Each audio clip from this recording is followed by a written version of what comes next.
Hello good morning everyone, it's me Pawan Manjade from pharmacist Pawan YouTube channel है।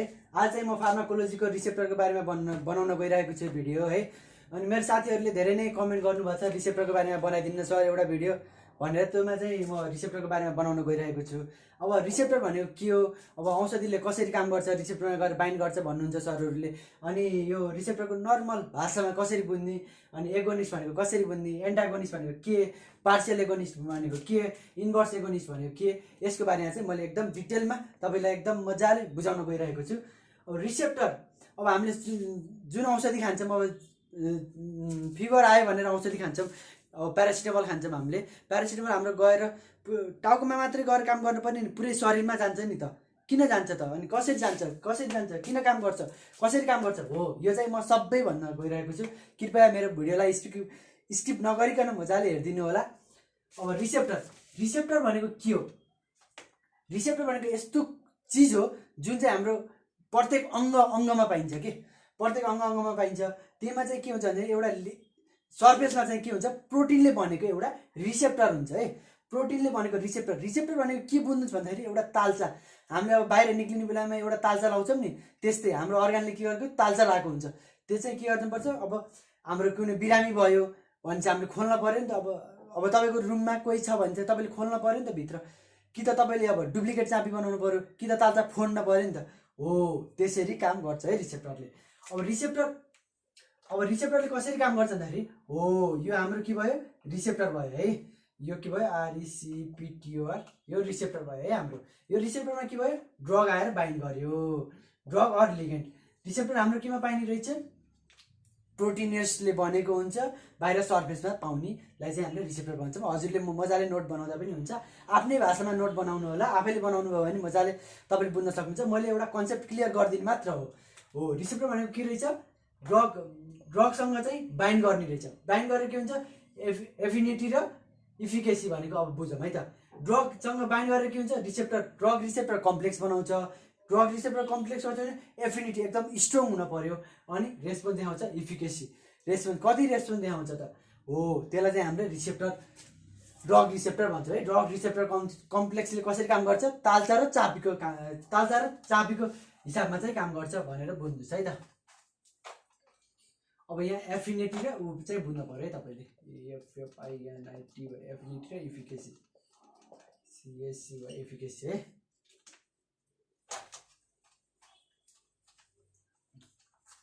अब हामीले agonist हो, अब चाहिँ तपाईँहरूलाई मैले एगोनिस्टको बारेमा भन्नु गइरहेको छु है। हो, एगोनिस्ट भनेको कस्तो, अब तपाईँहरूले धेरैहरू ड्रगहरू क्लासिफिकेसन पढ्नुभयो होला, अटोगोइड्स एन्ड अटोगोइड्स एगोनिस्ट, अटोगोइड्स एन्टागोनिस्ट, धेरै ठाउँमा सुन्न सक्नुहुन्छ। धेरै मान्छेले यो एगोनिस्ट आज पढ्छ भोलि बिर्सिन्छ, आज पढ्छ भोलि बिर्सिन्छ। तर मैले अब तपाईँलाई एउटा यस्तो कन्सेप्ट दिन्छु, एगोनिस्ट र एन्टागोनिस्ट कसरी सम्झिनु त। एगोनिस्ट ए आएर गोनिस्ट के गर्छ, गो गर्छ, जान्छ, एक्लै आएर जान्छ भनेपछि ए भनेको एक्लै भयो, एक्लै आयो, ए भनेको एक्लै भयो, एलोन भयो। गोनिस्ट भनेको के भयो, गयो, ए गोनिस्ट, ए आएर गयो भन्नु नि एगोनिस्ट भनेपछि हो। अब यसलाई कसरी ए आएर गयो भनेर सम्झिन्छ है त। यसलाई म यसरी एगोनिस्टलाई अब म तपाईँलाई मैले एकदम फिगर गराएर बुझाउन चाहन्छु। यो भयो, यो ड्रग भयो, यो पनि के भयो, ड्रग भयो। अब यस्तो हुन्छ, एगोनिस्टमा के हुन्छ, यो रिसेप्टर भयो, रिसेप्टर जस्तो छ त्यही अनुसारको ड्रग्स दिन पऱ्यो नि त हामीले।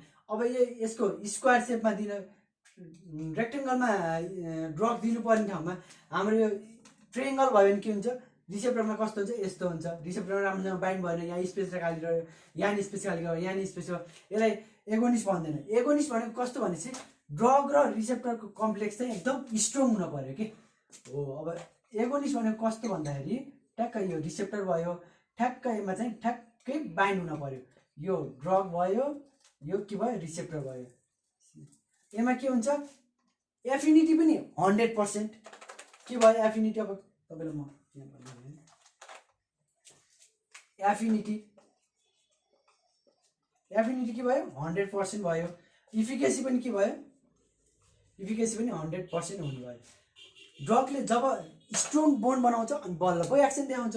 यदि बोन्डै देखाएन भने के हुन्छ, एक्सनै देखाउन। अब यसमा तपाईँले एउटा इक्जाम्पल हेर्नुहोस् है। अब एउटा इक्जाम्पल दिन्छु मैले यसमा, मैले एगोनिस्टको एउटा इक्जाम्पल दिन्छु। सपोज हाम्रो बडीमा इन्सुलिन के भयो, इन्सुलिन भयो है। हाम्रो बडीमा भित्रै हुन्छ नि इन्सुलिन, किन बाहिरबाट दिने तपाईँहरूको क्वेसन हुन्छ। हो, के गर्छ हाम्रो प्यानक्रियासले के गर्छ, इन्सुलिन सेक्रेसन गर्छ। अब हाम्रो बडीमा इन्सुलिन सेक्रेसन कम भयो, अब इन्सुलिन बढाउन सकेन हाम्रो शरीरले, के गर्छौँ हामीले बाहिरबाट इन्सुलिन दिन्छौँ नि। ग्लुकोज लेभल त घटाउनु पर्यो, ग्लुकोज लेभल बढ्न त दिनु भएन हामीले। हो, बाहिरबाट इन्सुलिन दिने कसरी काम गर्छ, एगोनिस्ट हिसाबले काम गर्छ है यसले। एगोनिस्ट कसरी भयो भन्दाखेरि अब हामीले इन्सुलिन दिन्छौँ, इन्सुलिन दिएपछि के गर्छ, यो रिसेप्टरमा गएर बाइन्ड गर्छ यसले। रिसेप्टरमा गएर बाइन्ड गरेपछि के गर्छ, इन्सुलिनको हाम्रो बडीमा रिलिज हुन्छ। इन्सुलिनको रिलिज गरेपछि के हुन्छ, ग्लुकोजको अपटेक गर्छ त्यसले, अनि के गर्छ ग्लुकोज लेभल घटाउने काम गर्छ यसले। के गर्यो, एगोनिस्ट काम गर्यो। इन्सुलिन हाम्रो शरीरमा थिएन, इन्सुलिन दिने काम गर्यो, अहिले भित्र पठाउने काम गर्यो, बाहिरबाट दियौँ। बाहिरबाट जस्तो अब यहाँ यति इन्सुलिन यस्तो आकारको छ भनेपछि अब हामीले यसमा ट्रेङ्गलको इन्सुलिन दिएर काम गर्छ त, गर्दैन नि। भित्र जस्तो खोजेछ, भित्र चापी जस्तो चाल्दा जस्तो छ त्यस्तै चापी हाल्नु पर्यो नि त, अनि बल्ल पो काम गर्छ त। हो, यसलाई चाहिँ हामीले के भन्छौँ, एगोनिस्ट भन्छौँ है त। अब हामीले एन्टागोनिस्टमा जाऊँ।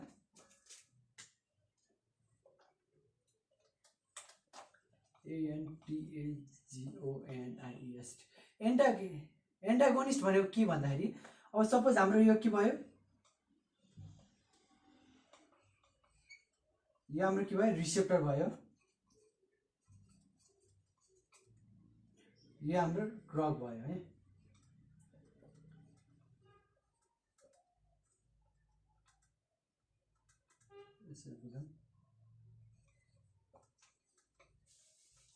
अब हाम्रो एन्टागोनिस्टले कसरी काम गर्छ, अब हाम्रो यो हेर्नुहोस् है।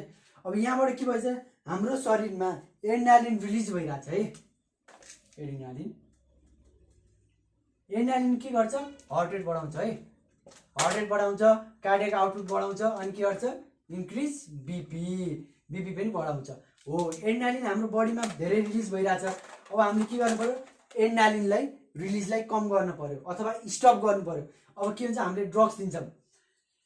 एन्टागोनिस्टले कसरी काम गर्छ भन्दाखेरि हाम्रो ड्रग के गर्छ, ठ्याक्क गएर एड्रेनालिन जहाँबाट रिलिज भयो, एड्रेनालिनको स्ट्रक्चरसँग हाम्रो ड्रग्स मिल्न पर्छ है। फेरि जुन पनि औषधिले काम गर्नलाई अथवा त्यसको काम रोक्नलाई तिनी दुईजनाको स्ट्रक्चर मिल्नै पर्छ। स्ट्रक्चर नमिलिकन काम गर्नै सक्दैन।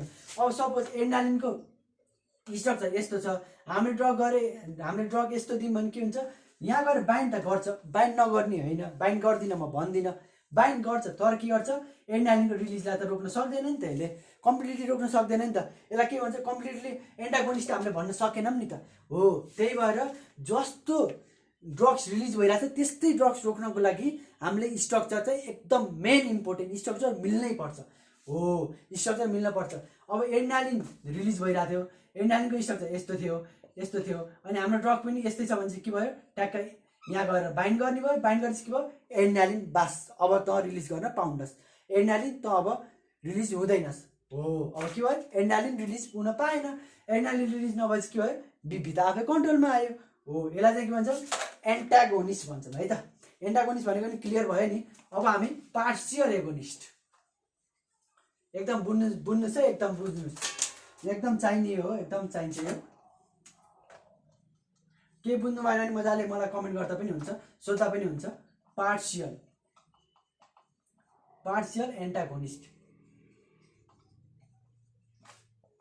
एन्टागोनिस्ट भनेको कस्तो भन्दाखेरि तपाईँलाई म फिगरले नै बुझाउँछु। हो, यस्तो भयो, यो हाम्रो के भयो, ड्रग्स भयो, यो के भयो, रिसेप्टर भयो। ड्रग आएर बाइन्ड नगर्ने त होइन, बाइन्ड गर्छ। यहाँ के भयो, ड्रग्स भयो, के भयो, ड्रग रिसेप्टर कम्प्लेक्स भयो।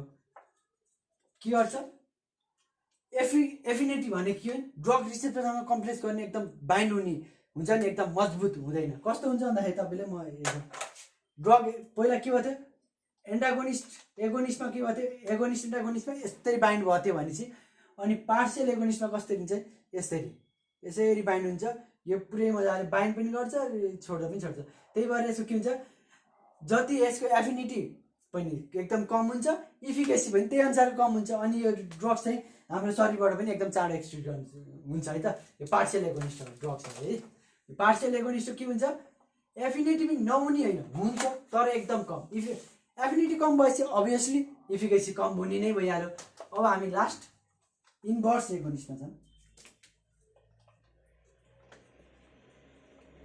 इन्भर्स एगोनिस्ट अहिले मैले भनिसकेँ एगोनिस्ट भनेको के इफिकेसी र एफिनिटी 100% हुनु इफिकेसी 100 हुनलाई पहिला के हुनु पर्यो एफिनिटी 100 अभियसली हुनु पर्यो त एफिनिटी त हुनु पर्यो एकदम मजबुत त हुनु पर्यो नि त पहिल्यै बाइन्ड त गर्नु पर्यो नि ड्रग र रिसेप्टर एकदम मजाले बाइन्ड गरेपछि बल्ल पो फार्माकोलोजिकल एक्सन देखाउँछ बल्ल पो त्यसले जे काम गर्नुपर्ने त्यही काम गर्छ इन्भर्स एगोनिस्ट भनेको के ड्रग आयो अनि हाम्रो के भयो एड्रिनालिन यो एड्रिनालिन रिलिज भइरहेको थियो है एड्रिनालिन रिलिज भइरहेको थियो यहाँ के भन्छ हामीले ड्रग दिएर यहाँ रोकिरहेको छ अब हामीले कस्तो ड्रग्स दिन्छौँ भन्दाखेरि यसमा चाहिँ यो रिसेप्टर भयो यो ड्रग्सले चाहिँ के हो इन्भर्स एगोनिस्ट भनेको चाहिँ कस्तो भनेपछि जुन हामीले ड्रग्स दिन्छौँ त्यसले एफिनिटी त एकदम 100% भयो एफिनिटी 100% भयो इफिकेसीलाई के गर्यो उल्टो घटाइदियो भनेपछि कस्तो हुन्छ एन्टागोनिस्टमा के भयो थियो एफिनिटी 100% भयो थियो तर के थियो इफिकेसी 0 थियो अब यसमा इन्भर्स एगोनिस्टमा के हुन्छ भन्दाखेरि जुन ड्रगको रिलिज भइरहेको थियो सपोज